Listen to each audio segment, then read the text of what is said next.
So as you can see, this is like puzzle pieces.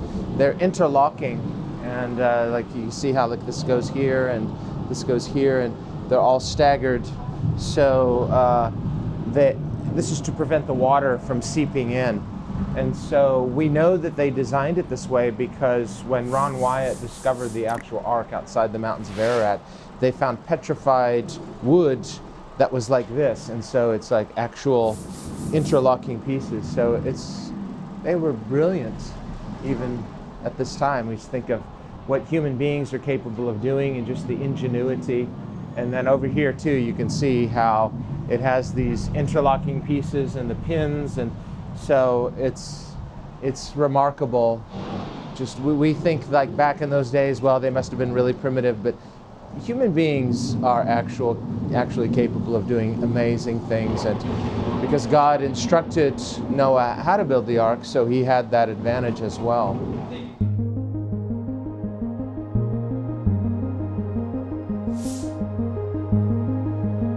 How large was the ark? So God told Noah to make the ark 300 cubits long, 50 cubits wide, and 30 cubits tall.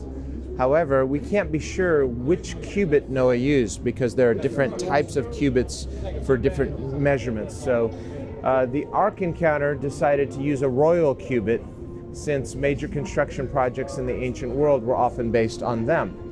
Beginning with one of the shortest common cubits of 17.5 inches, we added a hand breadth of 2.9 inches, so about that wide, yielding a royal cubit length of 20.4 inches. Most of the royal cubits in ancient times measured between 20.4 to 21.6 inches, placing the cubit on the short end of the spectrum. So based on a 20.4 inch cubit, the ark measures 510 feet long, 85 feet wide, and 51 feet tall. The ark's volume is approximately 1.88 million cubic feet, large enough to contain nearly 450 semi-truck trailers. So you think about those big 18-wheelers on the highway, when you're driving on the highway, the ark can fit 450 of those 18-wheeler huge trucks. So it's big. So here's a cubit. So a cubit is about an arm's, so from your finger to your elbow is about a cubit, and that's how they would measure it in the ancient times. Here is giving you a perspective. You see how the size of the Titanic, we think of like a modern ocean liner, it's 883 feet, versus the Ark was 510 feet. So about, maybe more than half the size of the Titanic. So the Ark is a huge ship. Think of like an ocean liner. So this is a big boat. You think about the Statue of Liberty, how high it is, but the Ark is bigger.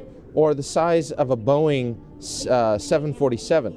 We think that's a pretty big airplane. The Ark is bigger.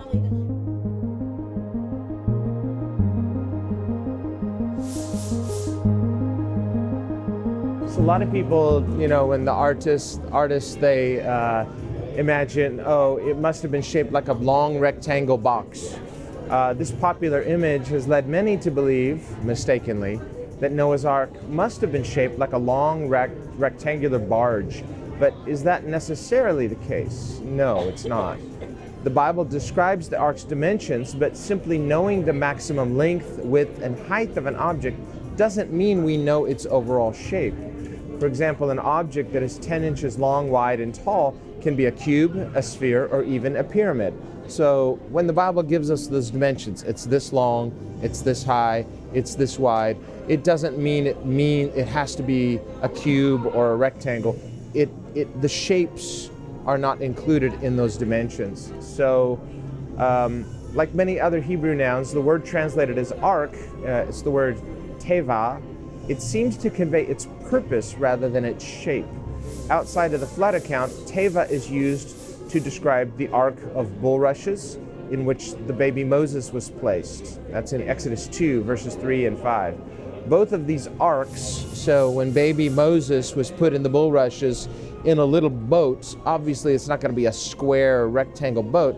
It's going to be shaped so that it can float in the water. So Noah's Ark would have also had that kind of shape. So we understand that they were building a boat, not a box.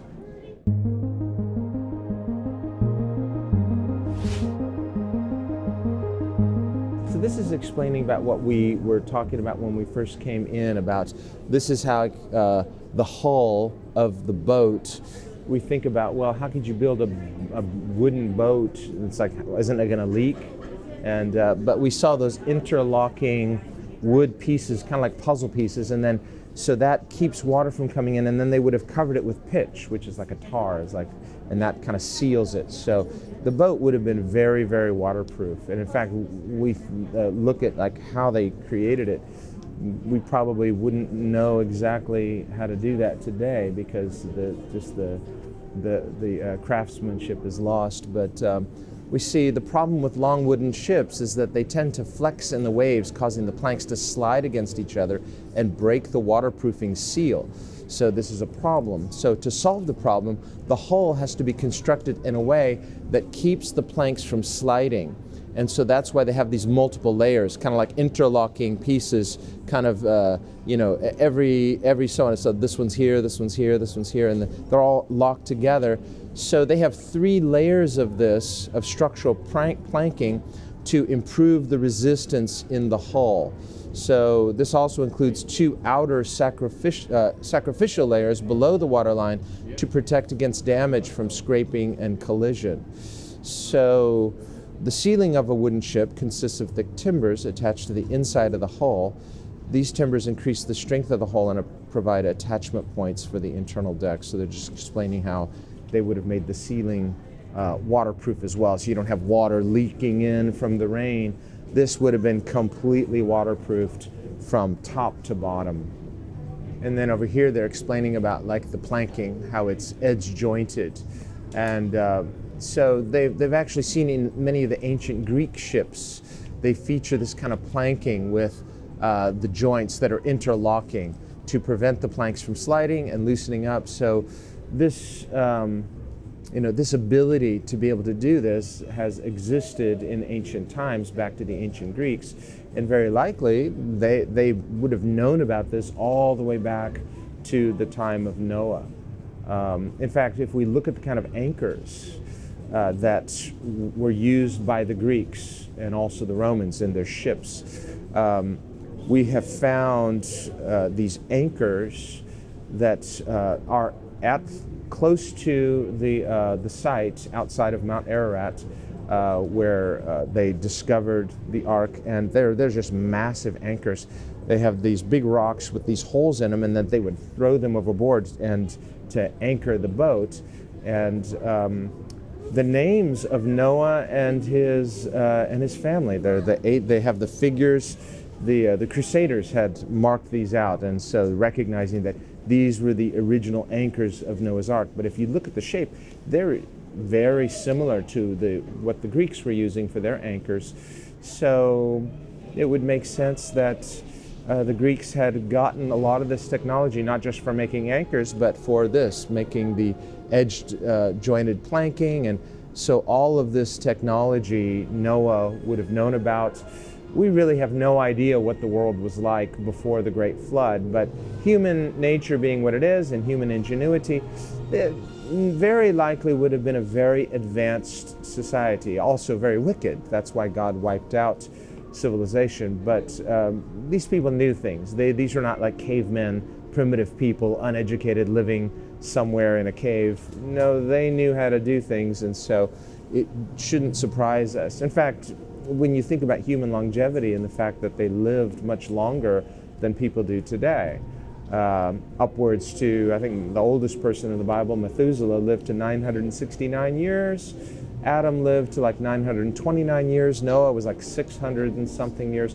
So the longer people live, the more you learn, the better you get at doing things. So human beings just living longer would have been developing and improving and innovating, and so human knowledge would have been increasing. And in fact, that's what the Bible indicates, that as human knowledge increased, but human nature is not getting any better. People are also wicked and depraved and using those things to serve themselves. So, but the point being that they would have known how to do some very sophisticated things, and so it shouldn't surprise us that they would be able to construct an ark like this.